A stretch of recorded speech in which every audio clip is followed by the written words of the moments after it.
রাখুন যেখানে উপরে কোনো প্রকার বাধা নেই, যেমন গাছের নিচে রাখবেন না, বিল্ডিংয়ের বা টাওয়ারের পাশে বসাবেন না, কারণ যদি পরিষ্কার আকাশ না পাওয়া যায় তাহলে স্পিড কম পাবেন এবং মাঝে মধ্যে নেটওয়ার্ক চলে যেতে পারে। সবচেয়ে আদর্শ জায়গা হলো ছাদের উপরে, যত উঁচুতে রাখা যায় তত ভালো, নেটওয়ার্কের স্পিড ভালো পাবেন। তাছাড়া যে কোনো খালি স্থানে রাখলেই চলবে। তারপর প্রথমেই সবচেয়ে বড় কেবল, নেটওয়ার্ক কেবলটি নিয়ে ভিডিওতে দেখানো সিস্টেমে প্রথমে এক পাশ রাউটারে এবং অপর মাথাটি ডিশের সাথে কানেক্ট করুন। জোর করে ঢোকানোর চেষ্টা করবেন না, ভালো করে তারের মাথাটি আর ডিশ এবং রাউটারের ছিদ্রটির দিকে লক্ষ্য করে লাগিয়ে নেন। এখন দেখেন পাওয়ার কেবলের দুটি অংশ রয়েছে, একটি অ্যাডাপ্টার আর একটি নর্মাল কেবল।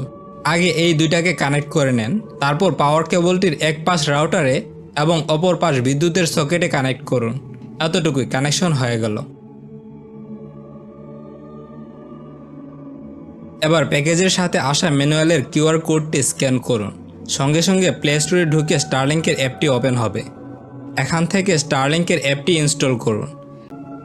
তো ওপেন করলে প্রথমেই দেখবেন 3টি অপশন দেখাচ্ছে এবং কিছু ভিডিও টিউটোরিয়াল দেখাচ্ছে। প্রয়োজন হলে ভিডিও টিউটোরিয়াল দেখে শিখে নিতে পারেন, তবে মনে রাখবেন এগুলি ইংরেজিতে দেওয়া।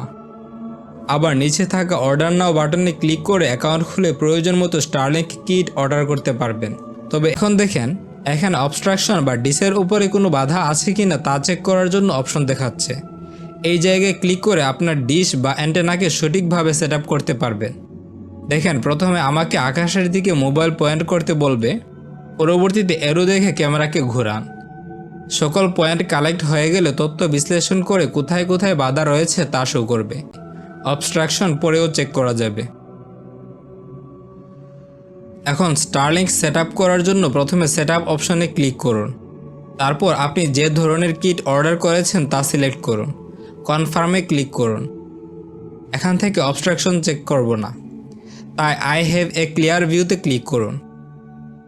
মাউন্টিং স্ট্যান্ড যদি অর্ডার করে থাকেন তাহলে এখানে দেওয়া ভিডিও দেখে ডিশের সাথে ভালো করে লাগিয়ে নেন। আমি কন্টিনিউ উইথ কিক স্ট্যান্ডে ক্লিক করব। এখন আপনাকে বলবে স্টারলিংক কারেন্টের সাথে কানেকশন দেওয়ার জন্য, যা আমরা ইতিমধ্যেই দিয়ে ফেলেছি। আপনি না দিয়ে থাকলে কানেক্ট করে নেন। তারপর মাই স্টারলিংক ইজ প্লাগড ইনে ক্লিক করুন। তারপর স্টারলিংকের ওয়াইফাইতে আপনার মোবাইলটি কানেক্ট করতে বলবে। ওপেন সেটিংসে ক্লিক করলে ওয়াইফাই সেটিংস অন হবে।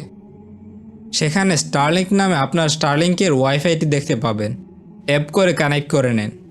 তারপর আবার স্টারলিংকের অ্যাপে চলে আসেন।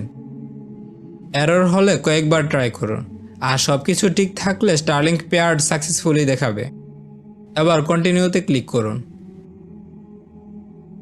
এখন স্টারলিংক কনফিগার করার কথা বলবে।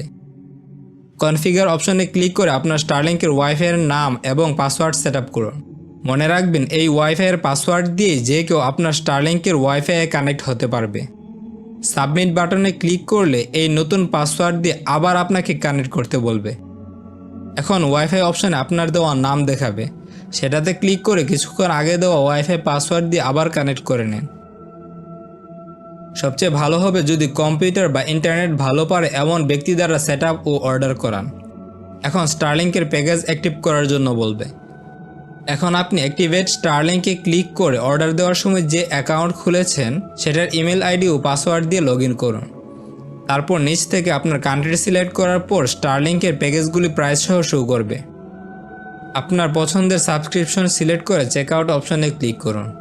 এই পেজে এসে আপনার এটিএম কার্ডের ইনফরমেশন দিয়ে অর্ডার করে নেন। তারপর অ্যাপে এসে রিলোড দেন, দেখবেন অ্যাক্টিভেশন সাকসেসফুল দেখাবে। এখন আপনি ইচ্ছেমতো স্টারলিংক ইন্টারনেট ব্যবহার করতে